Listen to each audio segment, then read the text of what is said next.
జై భవానీ దేవి శరన్నవరాత్రి ఉత్సవ సమితి ఆధ్వర్యంలో గత 15 సంవత్సరాలుగా అంగరంగ వైభవంగా ఈ యొక్క కార్యక్రమాలతోటి అమ్మవారి యొక్క ప్రతిష్టాపన చేయడం జరిగింది. ఈ సంవత్సరం 16వ సంవత్సరం అతి పవిత్రంగా మాతృమూర్తులతో ఈ యొక్క అమ్మవారిని ఈరోజు స్వాగతం పలుకుతూ అమ్మవారి యొక్క ప్రతిష్ట జరిగింది.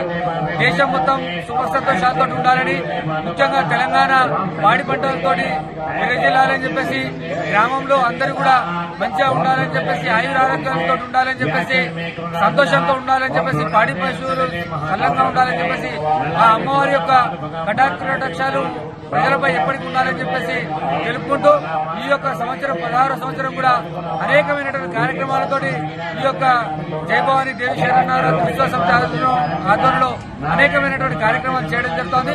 కాబట్టి భక్తులందరూ కూడా ఈ యొక్క 11 రోజులు అమ్మవారిని స్మరిస్తూ చాలా అమ్మ యొక్క ఏదైతే దీవెనలు తీసుకోవాలని చెప్పేసి కూడా తెలియజేస్తాం.